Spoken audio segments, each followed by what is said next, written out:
Hola a todo el mundo y bienvenidos un lunes más a las cañas caseras. Hoy sí, por fin, hoy sí que va a ser las últimas cañas caseras de la temporada, sí o sí. En fin, la semana pasada hubo un cierto problema con el directo, entonces hoy al final hemos alargado unas cañas caseras más. Lo bueno es que nos da una oportunidad de conocer a Aníbal Bueno, que es, vamos, que me parece un máquina en el tema de viajes y fotografía, y bueno, ahora hablaremos con él. Pero bueno, lo dicho, estamos aquí, un lunes más, cañas caseras, el último lunes de la temporada. Mi nombre es Pablo, por cierto, de Mundo Adro, para el que no lo sepa, y estamos transmitiendo, me encargo de transmitir aquí, de entrevistar en directo en la cuenta de Chapka. Así que nada, sin más dilación, directamente vamos a invitar a Aníbal, que está por ahí ya esperándome, y vamos a hablar con él, que nos cuente un poco pues, las cositas que hace, que me parece muy interesante. Vamos allá. Invitar y enviar. ¡Ay! Aníbal, Hola, muy buenas. ¿Qué tal, Pablo? ¿qué tal? ¿Cómo estamos? Pues muy bien, ¿y tú? Joder, yo creía que tenía barba, pero veganas, ¿eh? Sí, sí, sí. Bueno, es lo que tiene. No, iba a decir de estar tanto tiempo de viaje, pero ya llevo un mes y medio en España, o sea que no tengo excusa. Excusa. Hombre, yo me la recorté ayer, si lo llego a saber, digo, mierda, no me... Yo me la tinté hace poco, ¿eh? La mía es blanca realmente. Pero bueno, ¿Qué ya dices? la crisis de los 40.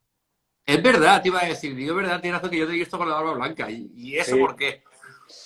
Pues no lo sé, por tontería, sin más. Le dije un día a Lucía, oye, si me compro un tinte de barba, dice, pues tú sabrás, perderás atractivo, porque a mí me gusta la barba canosa. Digo, bueno, voy a probar y ya está. Ahora hasta que se acabe el tinte me lo tengo que echar. Bueno, está bien. En fin, bueno, podemos seguir hablando de barbas, pero tampoco creo que haga falta, ¿no? No. Bueno, Aníbal, bienvenido a las cañas caseras. La verdad que es un placer tenerte aquí. Esta caña casera supuestamente no estaba programada. Has entrado de rebote. De hecho, te tengo apuntado para la tercera temporada, pero al final te has colado en la segunda, tío. Bueno, pues muchas gracias.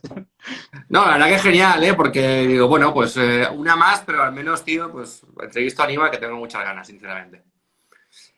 Bueno, para la gente que no lo tiene fichado, cuéntanos así brevemente un poco quién es Aníbal Bueno.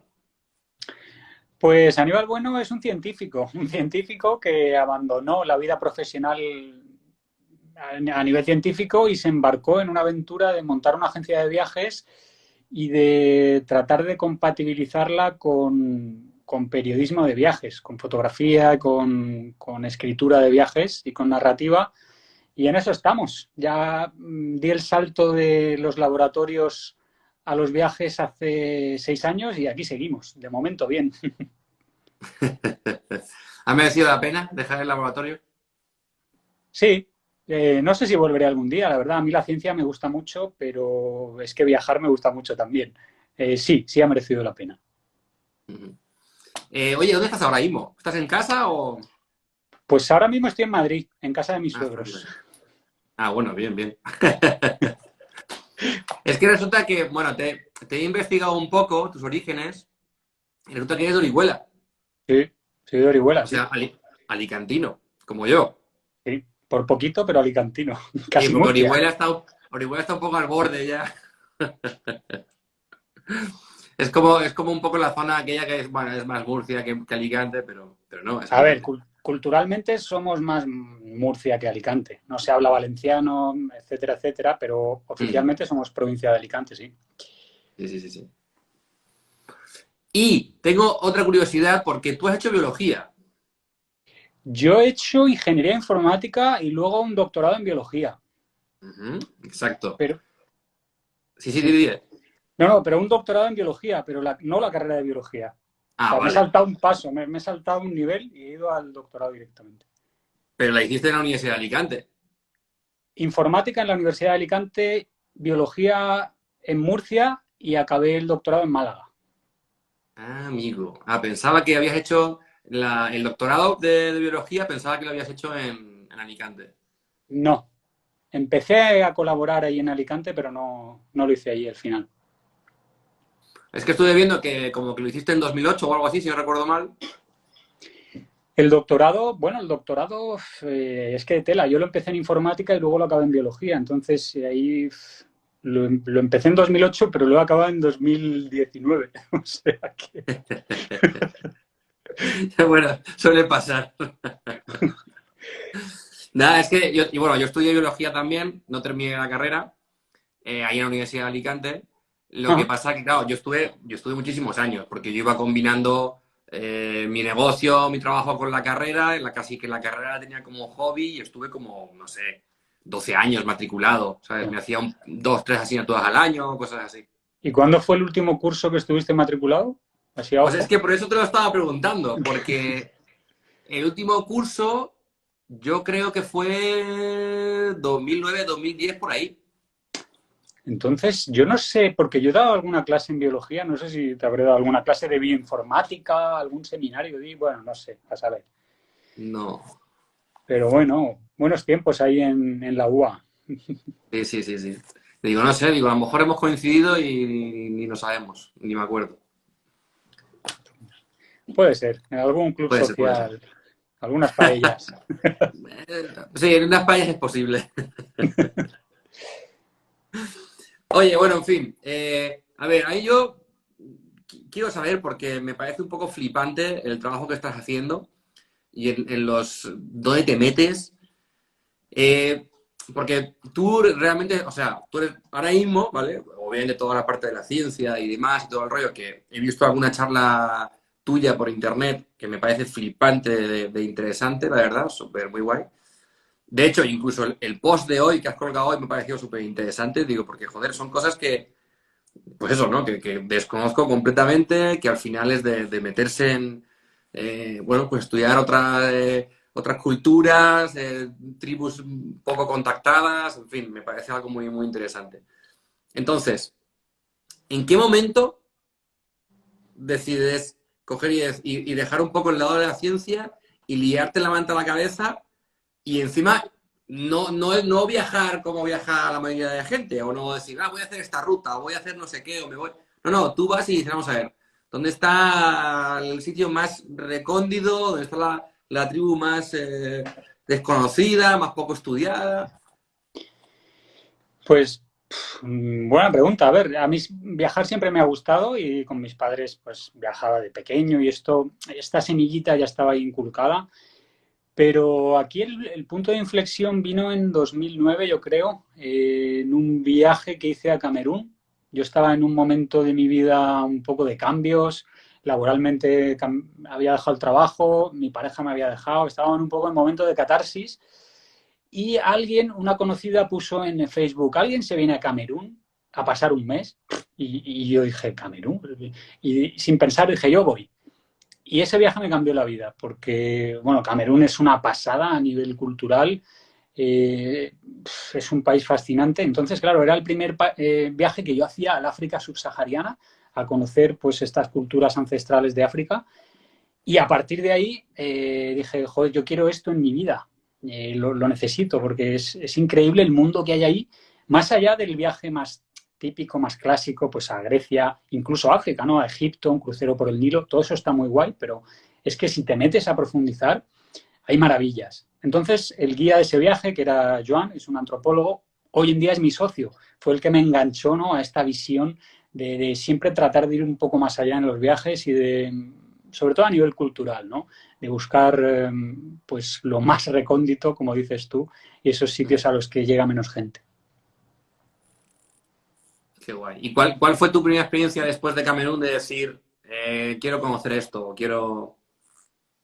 Después de Camerún hice el transmongoliano y que es un viaje brutal, pero a mí me dio un poquito de bajón porque yo ya como que África se me había metido en las venas. Entonces hice Camerún y con los colegas comentándolo, pues me propusieron hacer el transmongoliano. Fue como, yo quiero África, ¿no? Quiero más de África.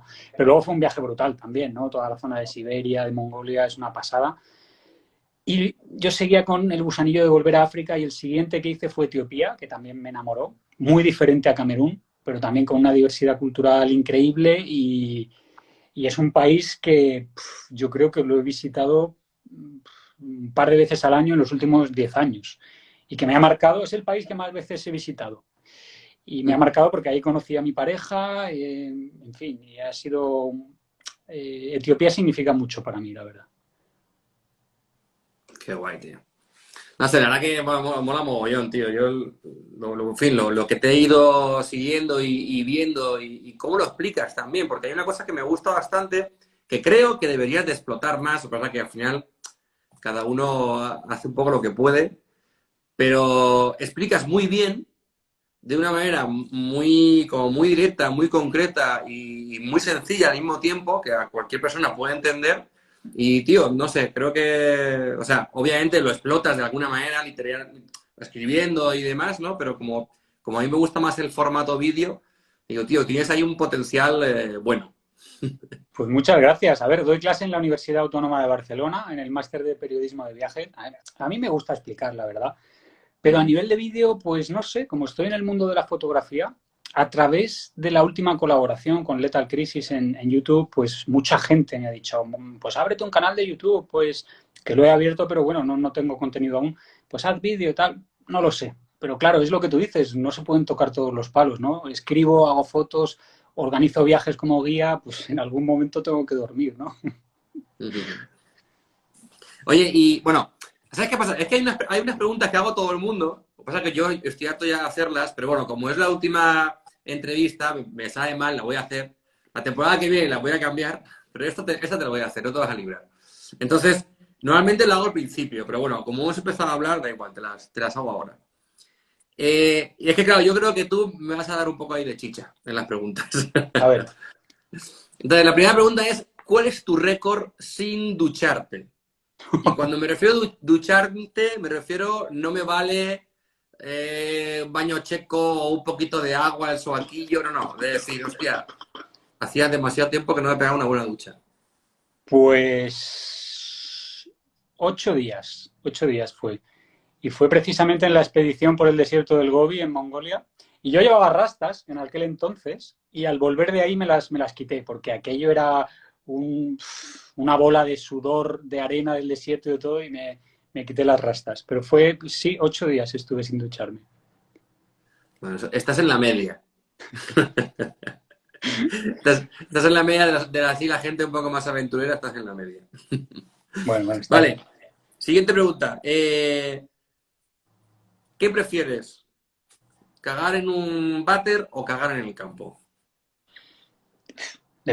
Depende del váter, pero si tengo que elegir cagar en el campo, yo creo que es mejor.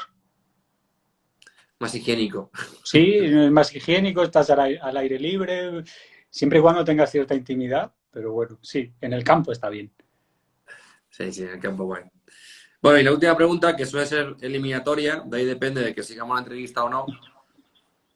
Eh, ¿Tortilla de patatas con cebolla o sin cebolla? ¡Ah! Pues fíjate que me preguntas hace 2 años y te habría dicho sin cebolla, pero ahora te digo con cebolla. Me han cambiado los gustos. O sea, has aprendido. He aprendido. Mi padre me decía, cuando madures te gustará la cebolla, porque a mí no me gustaba la cebolla para nada.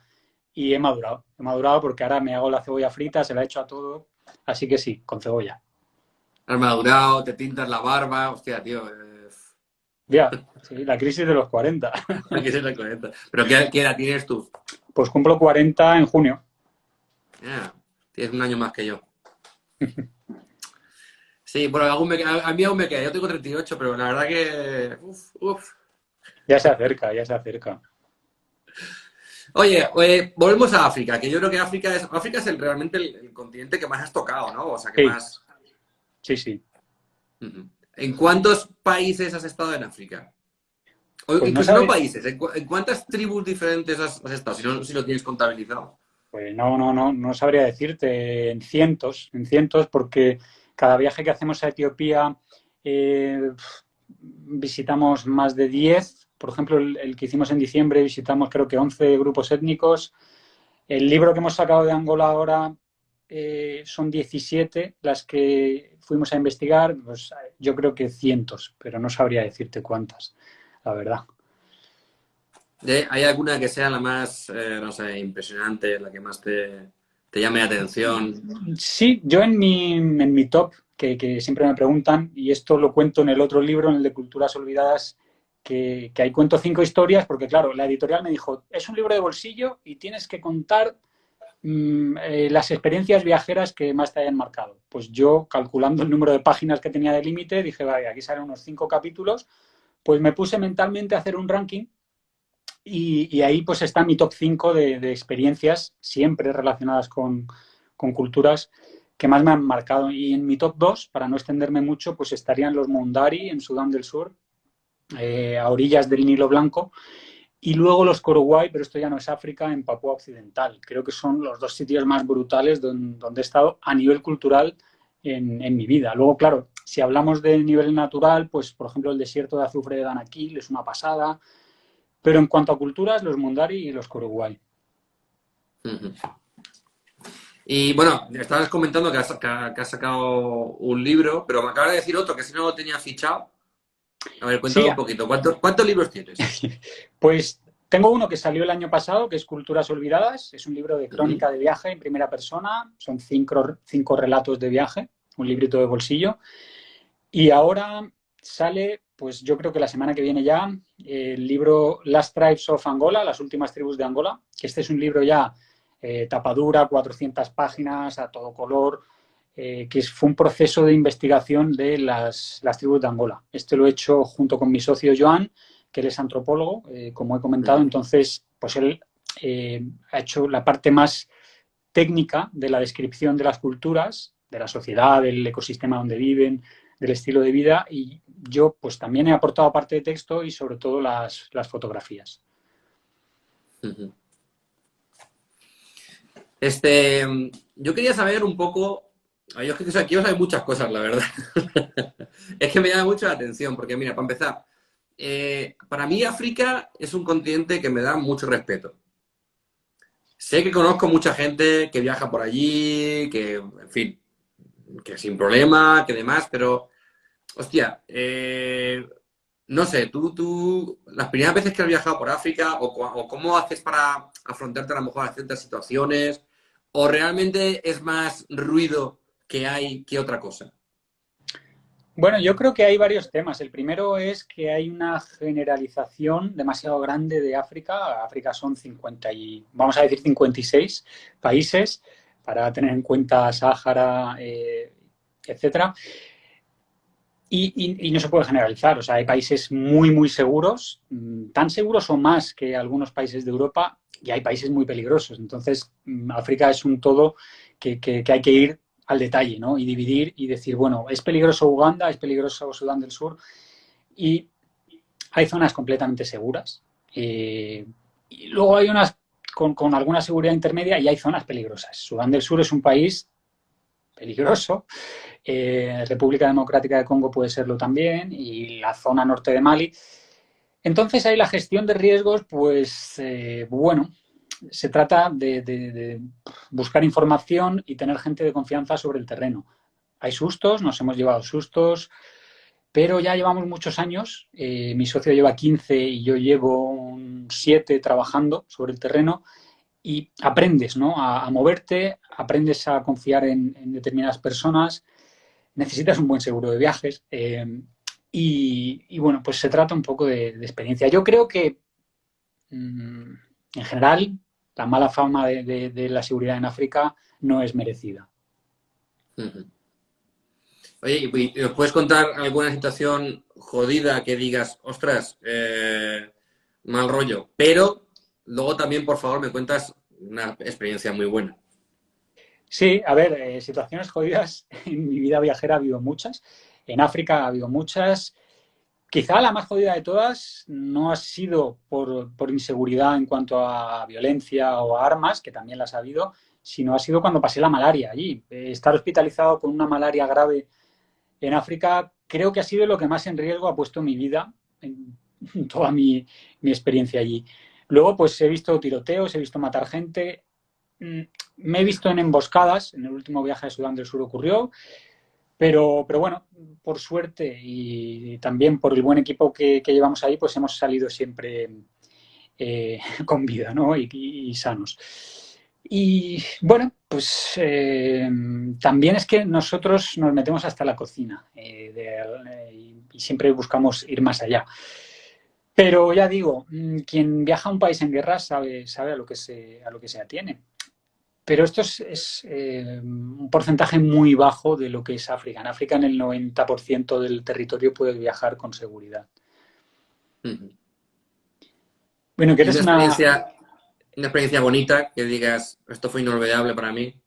Bueno, experiencias bonitas también ha habido muchas. Para mí, los encuentros con comunidades muy aisladas, te puedo hablar, por ejemplo, de los Chimba. Los Chimba son una comunidad en Angola que cuando empezamos a hacer este libro, esta guía de Angola, no sabíamos si existían, porque había información de los años 60, 70, pero muy poquita en libros antiguos y luego nadie sabía nada. Y investigando, mi socio me pasó la información y me dijo, pues intenta averiguar si los Chimba siguen existiendo o qué ha sido de ellos. Y en un mes en Angola, pues yendo de un lado para otro, preguntando, nadie conocía la existencia de los Chimba, me decían, no, tú te refieres a los Jimba. Digo, no, los Jimba ya los conozco, los Chimba. Y bueno, y al final, después de varias semanas, conseguí encontrarlos y ese momento para mí fue muy emotivo, ¿no? Fue decir, joder, existís, estáis aquí. Cuando llegué a un poblado Chimba y pregunté, me dijeron, sí, somos los Chimba. Y dije, joder, por fin, ¿no? Y otro momento emotivo, por ejemplo, cuando encontré a un chaval al que le hice una foto en la selva de Camerún 10 años después. Volví a un poblado, bueno, se trata de los pigmeos vaca, que son seminómadas, entonces nunca están en el mismo sitio. Pero volví a esa zona y me llevé fotos que había hecho 10 años antes. Y claro, encontré a un chaval que, bueno, ahora ya era un adulto, pero, joder, llevarle una foto de 10 años antes fue otro momento bastante chulo también. No, tío, eso tiene que estar, vamos, tiene que ser emocionante, desde luego. Eh, a ver, se me ocurren varias preguntas en respecto a esto, pero bueno, voy a intentar ir por orden, es que se me acumulan las cosas. Me gustaría saber primero cómo hacéis o qué protocolo hay un poco a la hora de contactar con, pues eso, con alguna tribu, a la hora de moverse, a la hora de decir, no, vamos a buscar aquí, o... Claro, porque entiendo que no es que bueno, habla de todo, ¿no? Pero entiendo que en general no será gente que está muy acostumbrada a que vengan turistas con una cámara de fotos en la mano, en fin, no sé. Bueno, pues como bien dices, hay de todo. Hay comunidades, joder, te vas al sur de Etiopía, al Valle del Lomo, y ahí no solo es que estén acostumbrados a las fotos, sino que saben posar, saben al lado de qué árbol ponerse, cómo maquillarse para que le hagan la foto y te la piden y porque te van a cobrar por la fotografía. Hay dinámicas muy diferentes. Hay lugares en los cuales ni siquiera utilizan el dinero. Esto me ha pasado en la selva de Papúa.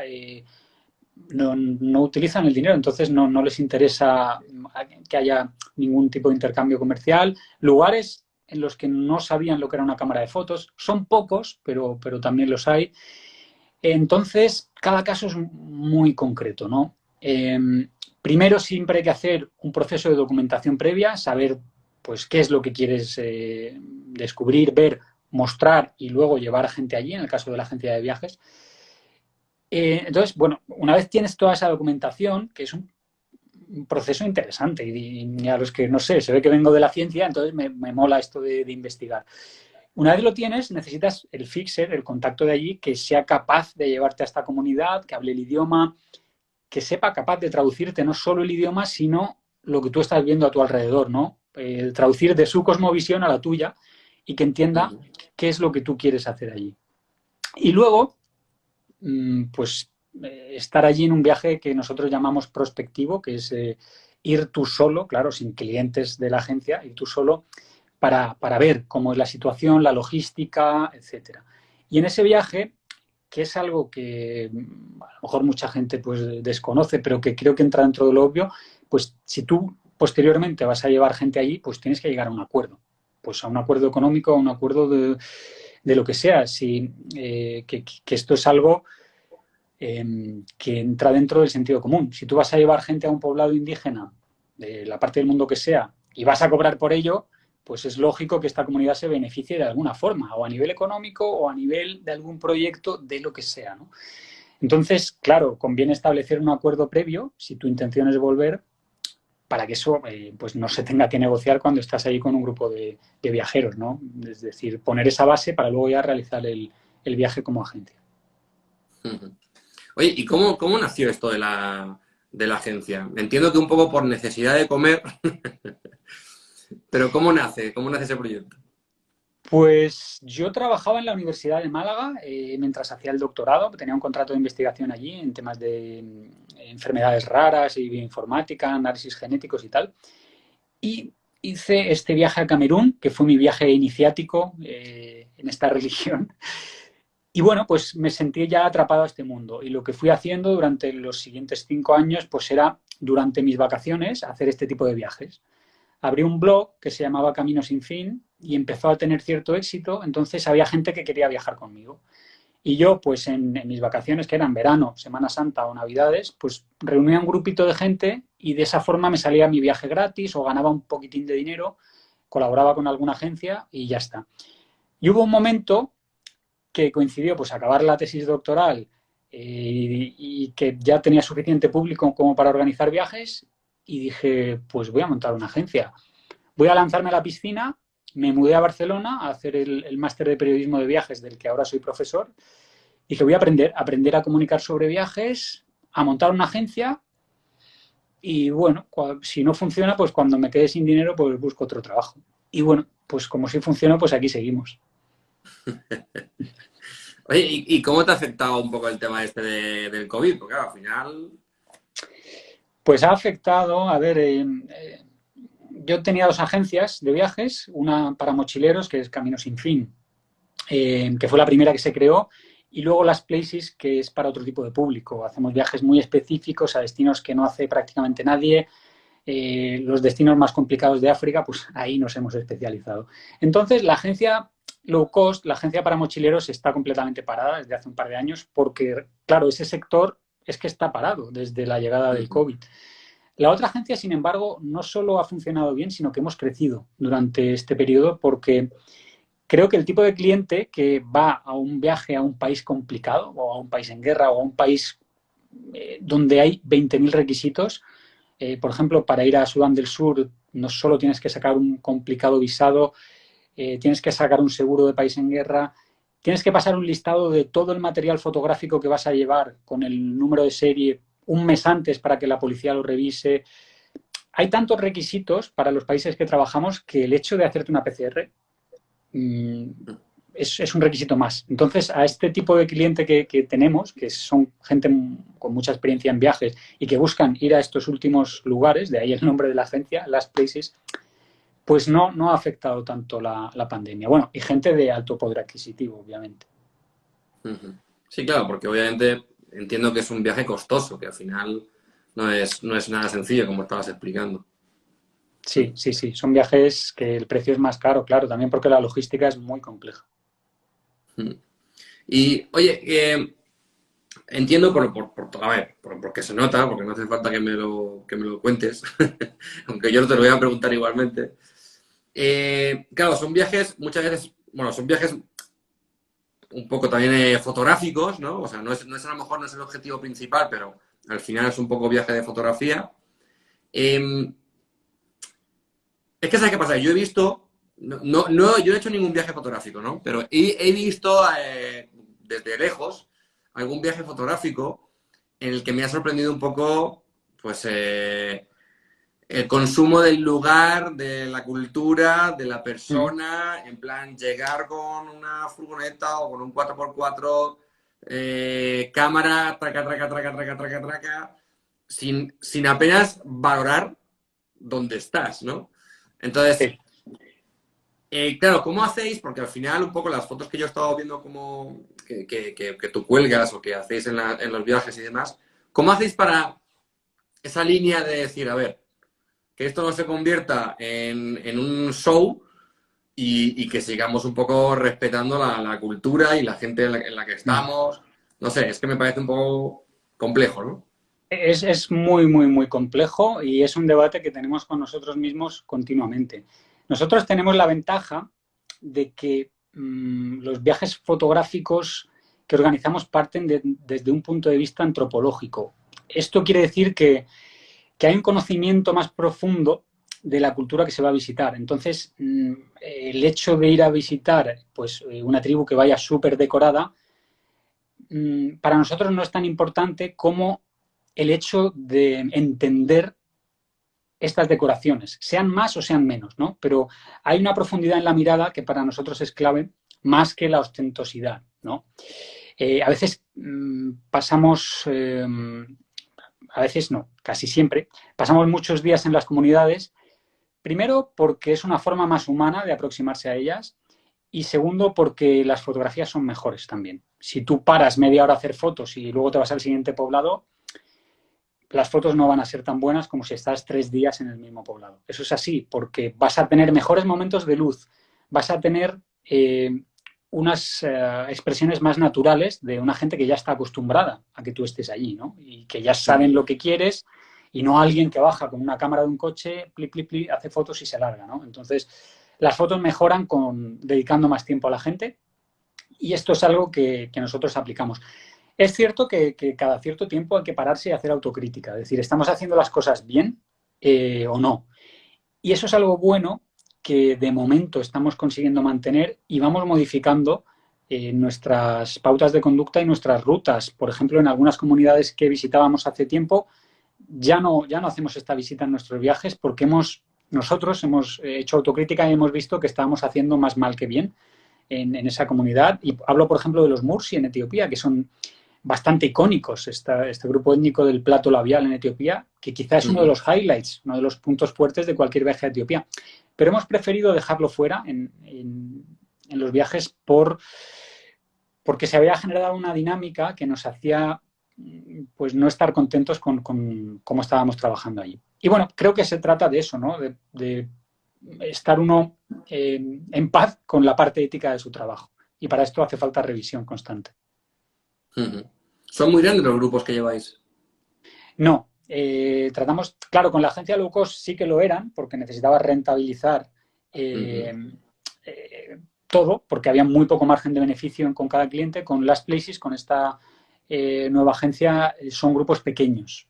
Estamos hablando de grupos de 6, 7 personas, como mucho 8, porque por varios motivos. Primero, para que el impacto sea menor en las comunidades que se visitan y porque la logística en países tan complicados, cuantas menos personas, más fácil de manejar todo.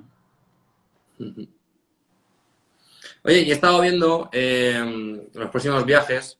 Hay uno que vais a hacer al norte de Mongolia próximamente, ahora en junio, creo, recordar. En julio, sí. En julio. A mí Mongolia es un sitio que me flipa, no lo he visitado, pero por todos los documentales que he visto me flipan bastante. No sé si se puede decir aquí o si lo puedes compartir, pero me gustaría un poco, más que nada para que la gente lo sepa también y tenga información. Quiero hacer ese viaje. ¿Qué tengo que hacer? Pues es un ejemplo, ¿vale? Simplemente para que nos cuentes un poco la dinámica. ¿Qué tengo que hacer? ¿Qué plan hay? ¿Qué me va a costar? No sé. Sí, bueno, pues... Si te parece bien, ¿eh? Sí. Claro. A ver, los viajes están en lastplaces.com y ahí están pues todos los viajes que organizamos. También en el perfil de Budaya Travel, que es el que tengo con mi pareja, que me ayuda un poco a gestionar todos los temas de los viajes.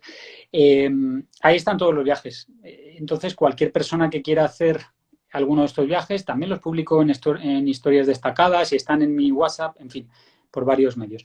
Pues simplemente contactarme. Cualquier persona que tenga el tiempo y el dinero puede, y mientras haya plazas, puede venir al viaje.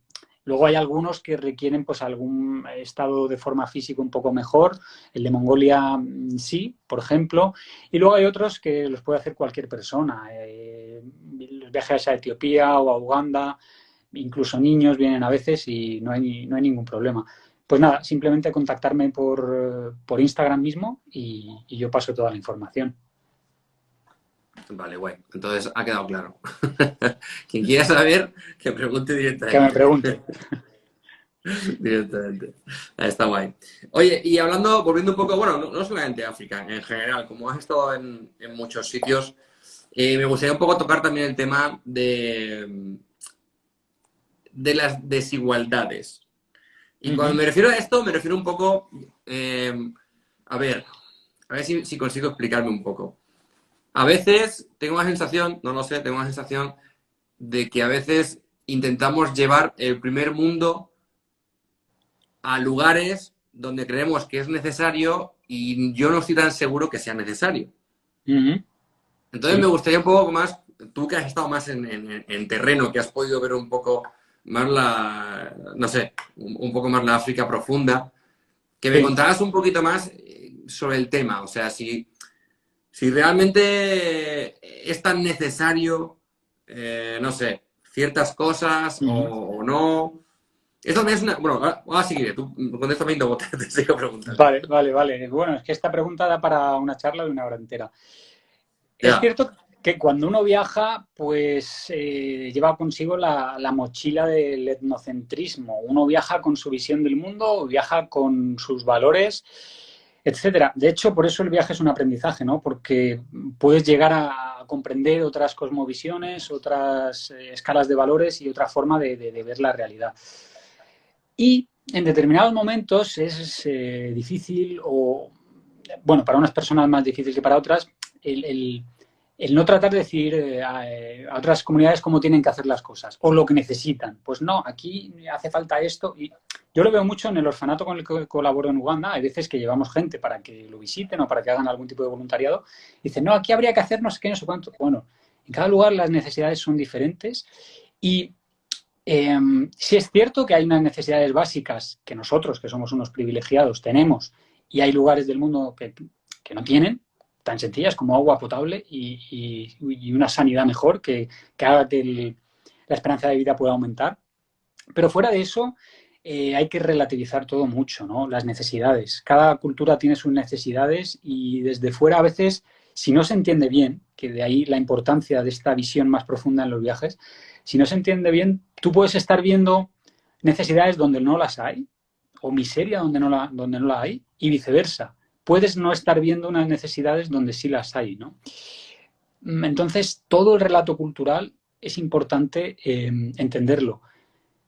Por eso yo siempre digo que la documentación previa en un viaje es clave. Antes de subirte a un avión tienes que tratar de entender lo máximo posible la cultura que te vas a encontrar unas horas después cuando bajes del avión. Y la importancia de un buen guía en un viaje, que si tú no has hecho los deberes de estudiarte todo eso, pues que te lo transmita sobre el terreno. Ujú. Oye, ¿y has tenido alguna vez algún conflicto con algún cliente que no entendiera a lo mejor dónde podría estar sin poner nombres, eh? Sí, sí, sí, sí. He tenido conflictos con algún cliente porque, bueno, pues porque ha tenido algún comportamiento que yo considero inapropiado o alguna falta de respeto. Que yo recuerde así, a ver, yo tengo paciencia, me lo dice mi pareja que tengo paciencia. Entonces, que yo haya saltado, recuerdo una vez en Etiopía que a una persona le dije que creía que se había equivocado de destino y que también ofrecíamos viajes a Tailandia, ¿no? Ahí quedó mi frase, porque, bueno, pues pensaba que su comportamiento no estaba siendo el adecuado, ¿no? Eh, bueno, es comprensible. Hay quien viaja simplemente porque tiene vacaciones y busca un destino que le cuadre y viaja. Nosotros tratamos de que los clientes tengan ese perfil, que sea un perfil por el interés en la cultura que vas a visitar, pero bueno, a veces hay gente que simplemente está porque quiere subir una foto a Instagram o quiere decirle a la gente que está de vacaciones en Etiopía. Entonces, eso no va con nuestra filosofía de viaje. Pero bueno. ¿Y hacéis algún tipo de filtro? O sea, ¿podéis prever un poco? Eh, Mm, mm. A ver, siempre hay un diálogo previo con el cliente. Claro, en Last Places el cliente que nos viene ya es un cliente experimentado, como te he dicho. Entonces eso ya es un filtro que se hace pues por el simplemente por los destinos que ofrecemos. Porque no creo que nadie que no tenga mucha experiencia viajando diga, pues me quiero ir a Gabón de vacaciones o me quiero ir a Chad. Son destinos que, digamos, que despiertan el interés cuando ya llevas una trayectoria, ¿no?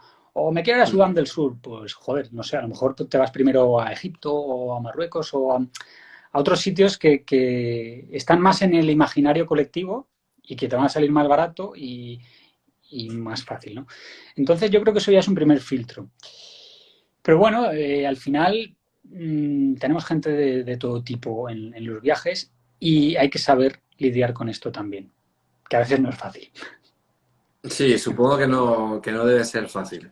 Yo alguna vez me he planteado hacer algún viaje, yo soy muy de furgoneta, soy furgonetero a tope, y hacer algún viaje así con gente, incluso alguna vez me he planteado algún proyecto más grande. Y es verdad que al final tienes que lidiar con que cada uno somos cada uno y que cada uno hace sus cosas y tiene sus manías y sus movidas. Sí, sí, Entonces, sí, sí. supongo, tiene que ser complejo. Y en tu caso, es verdad que efectivamente ya estáis filtrando, que ya es un público muy concreto, pero claro, es que encima vais a sitios pues, más delicados. eh, Sí, joder, yo sí. no me lo quiero ni imaginar. Que ahí si se tuercen las cosas, pues estás en sitios que ya es difícil, a veces el simple hecho de estar, ¿sabes? Entonces, si se complican las cosas, pues se magnifica todo, sí.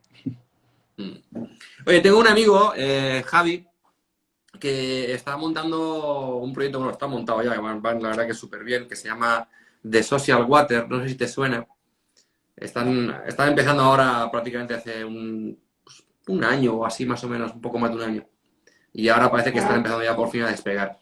Es un proyecto básicamente que se trata de, a través de unos filtros de agua, llevan a zonas donde no hay agua potable estos filtros. Lo que pasa es que es un sistema en donde la familia realmente compra el coste del filtro, es decir, no es una donación tal cual, es en plan, llego aquí y tomar 500 filtros y ya está, sino no. O sea, es como todo un sistema bastante bien montado.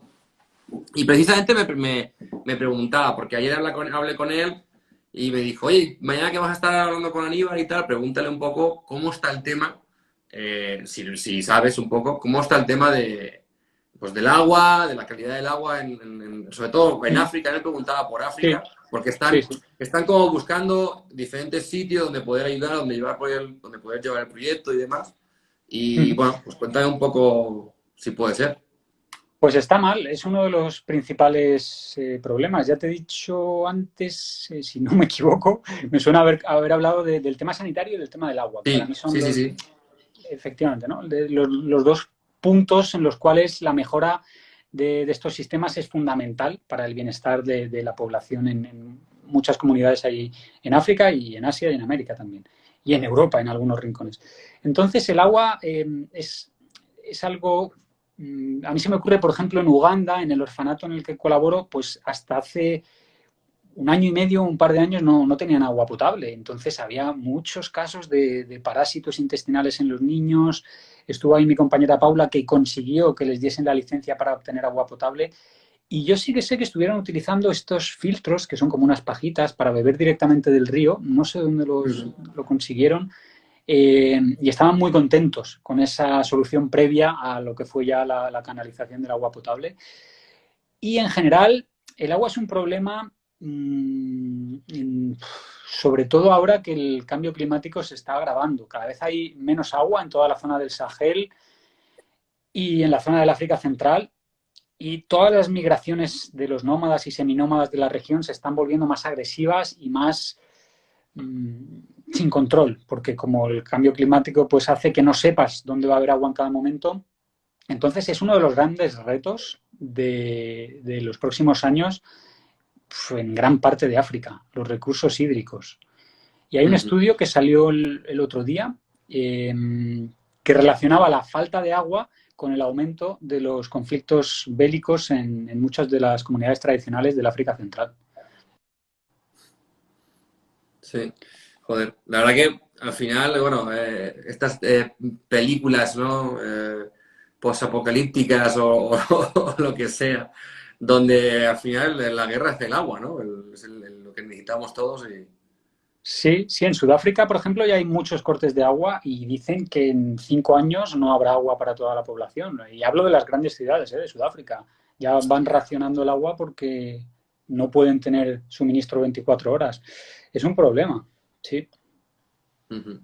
Bueno, a ver, aquí realmente, en el Mediterráneo o en la costa de aquí del Levante, tenemos ese problema también. Lo que pasa que lo solucionamos pues desalinizando el agua del mar, Sí, en fin, pero también tenemos ese problema, ¿no? Pues lo que pasa sí, es que sí, de alguna manera hemos puesto parches, pero sí, aquí no tenemos agua para todos tampoco. tampoco, con el trasvase, con la desalinización, sí, sí, sí.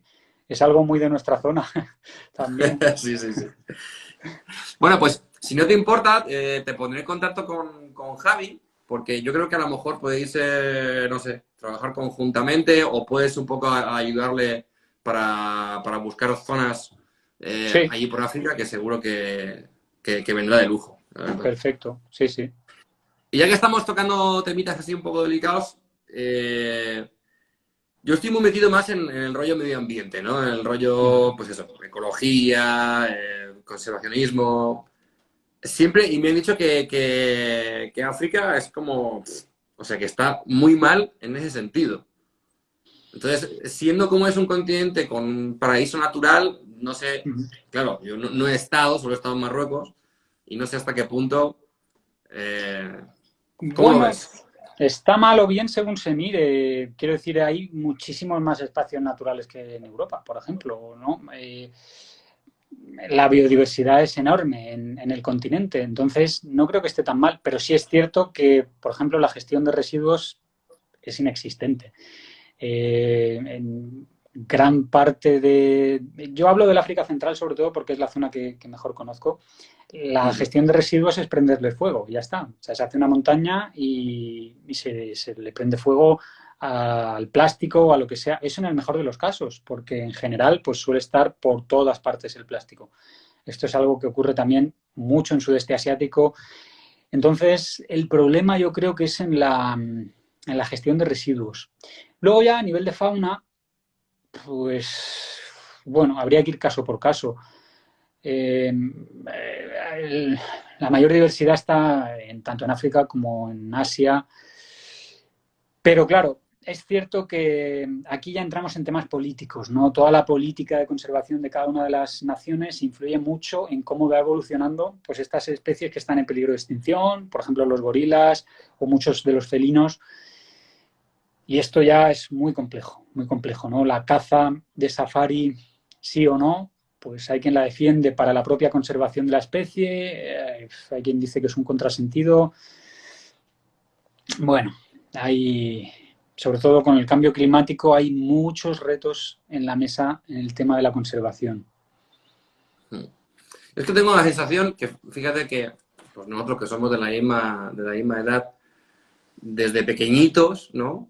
Pero bueno, hemos tenido la suerte, o no sé si suerte o qué, pero en fin, de estar aquí, criarnos en España, en el primer mundo, con otro tipo de necesidades, o yo qué sé.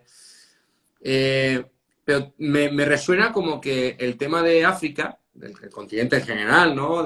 Históricamente hablando, pues siempre ha sido pues un continente maltratado, explotado, repartido por las primeras potencias.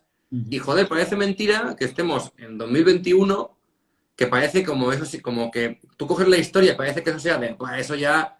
Y no, tío, y seguimos igual o peor, o sea, no evolucionamos. Y luego encima, eh, la sensación es que tú enciendes la televisión o ves las noticias o cualquier medio de comunicación a nivel, sobre todo español, claro, porque a nivel europeo tampoco puedo hablar mucho.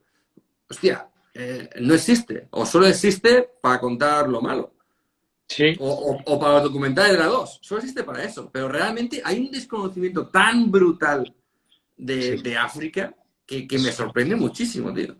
A mí también. Es algo que cuando empecé en este mundo me preguntaba y me lo sigo preguntando. Es que estamos en España y estamos, además tú y yo, que somos del sur, al lado de África, y es tan desconocido. La gente se va de vacaciones, obviamente por Europa, y luego, como segunda opción, aparte del turismo nacional y del turismo comunitario en Europa, pues la gente se va a América o se va a Asia. Joder, y África está ahí al lado, que Uh -huh. desde Málaga te bajas en ferry en un par de horas y que yo he bajado con el coche varias veces y dice, joder, pero si es que voy en el coche y bajo en mi coche y ya está, como si estuviese, ¿sabes?, dentro del territorio nacional casi. Y sorprende ese desconocimiento siendo un continente tan cercano y que tenemos una historia bastante oscura en común con el continente, pero joder, es que es parte también de nuestra historia, ¿no? Ayer Alemania anunció que iba a indemnizar a Namibia con 1.100 millones de euros por crímenes de guerra cometidos allí. Se hizo mucho mal en África y se sigue haciendo. El neocolonialismo, los intereses de las grandes corporaciones siguen allí y de los países. No hay más que ver el caso de Francia en Mali.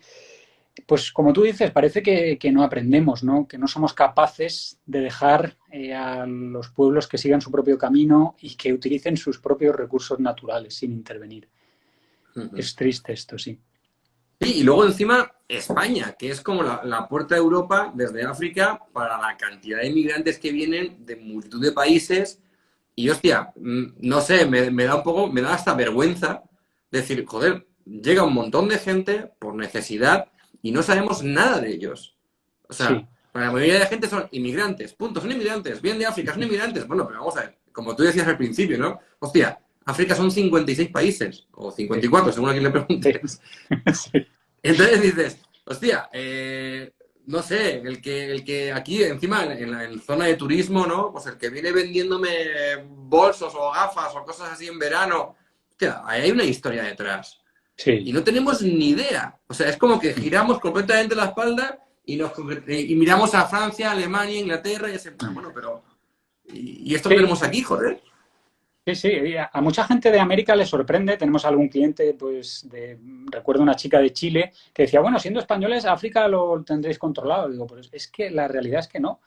Dice, bueno, yo es que vengo de Chile y para mí es algo más diferente. Digo, pues es que para los europeos yo creo que es lo mismo también. Y es verdad que esta generalización de la que hablábamos o esta invisibilización de la parte africana se ha visto con la historia de la chica esta abrazando al inmigrante, ¿no? Todo el mundo sabe la historia de la chica y de la otra parte, ¿no? De la parte de él, pues no se sabía nada. Ahora empezó a salir algún artículo en los periódicos donde se habla de la versión del chico. Pero a mí me hace gracia cuando me escriben por Instagram o bueno, por mail o lo que sea, me dicen, quería un presupuesto para un viaje a África. Digo, pero para un viaje a África, ¿pero dónde? ¿Qué quieres ver? No sé, pásame algo, sugiéreme algo. Digo, joder, claro. No sé, es esa unificación de algo tan complejo como el continente africano con miles de culturas. Solo en Camerún hay 200 grupos étnicos con 200 idiomas diferentes, o sea, en un solo país. Imagínate en 56 o 54 países. Es que había, no sé, yo sé que es un directo, estamos en Chapka, tampoco quiero aquí meterme en mucho jaleo, pero solo como dato, para que la gente un poco abra un poquito la mente, por Dios. Pero acabas de decir un dato muy interesante, ¿no? 200 grupos étnicos con sus idiomas, y aquí que tenemos 4 idiomas y nos peleamos. Sí. Es que de verdad que dan ganas de decir, pero vamos a ver, por favor. Sí. Eso, Es que claro, cuando la gente dice, pero es que España es muy difícil que se ponga de acuerdo porque hay muchas sensibilidades, muchas identidades. Digo, joder, tú has visitado Etiopía o Camerún. Macho, eso sí que es un milagro que este sea un país, ¿no? Y que se entienda. Que aquí somos, pues sí, somos diferentes y tenemos nuestras sensibilidades y culturas, pero 5 o 6, no 200. Exacto, exacto. Bueno, oye, ya por ahí terminando. Un sueño que tengas que no has cumplido aún. O mira, no, va a ser doble pregunta. Un sueño que hayas cumplido, que seguro que has cumplido muchísimos, pero bueno, un sueño así gordo que hayas cumplido y un sueño que tienes pendiente que esperas cumplir en algún momento. Y de lo que tú quieras, ¿eh? Puedes decir lo que tú quieras.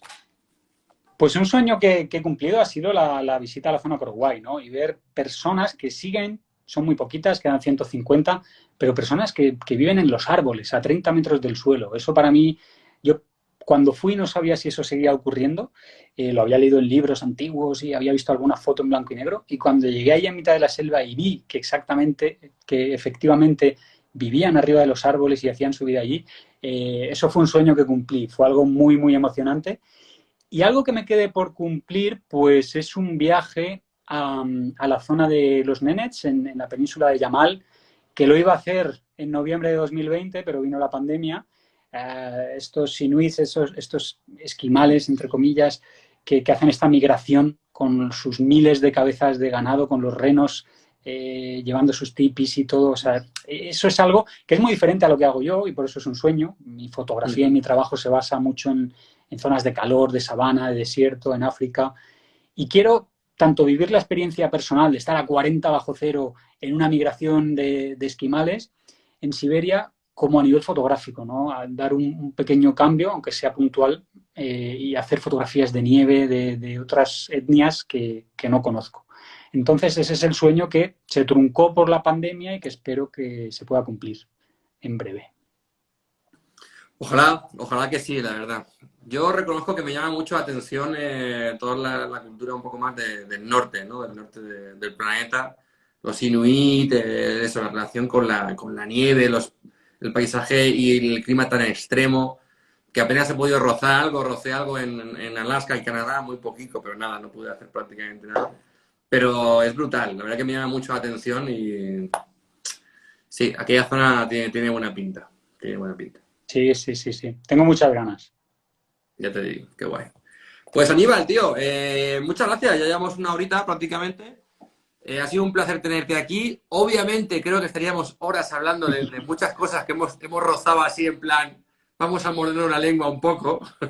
Sí, Pero bueno, que nada, que ha sido un placer hablar contigo. Me alegro de que la última charla de la temporada haya sido aquí contigo. Ojalá te deseo lo mejor, te deseo ese sueño cumplido, que sigas haciendo tan buenas fotos y que sigas enseñando, que de verdad que se te da muy bien, pero que muy bien, con esa soltura y que te quites el tinte de la barba. bueno, pues muchas gracias. Esto ya, bueno, ya crecerá y ya se irá. Y el resto, pues te lo agradezco, la oportunidad de haber estado aquí charlando, una charla muy agradable. Y nada, me alegro que guste mi trabajo. Muchas gracias a toda la gente que nos ha escuchado hoy. Y un placer. Seguimos en contacto. Así es, Aníbal. Pues nada, un abrazo enorme. Nos vemos. Chao. Chao.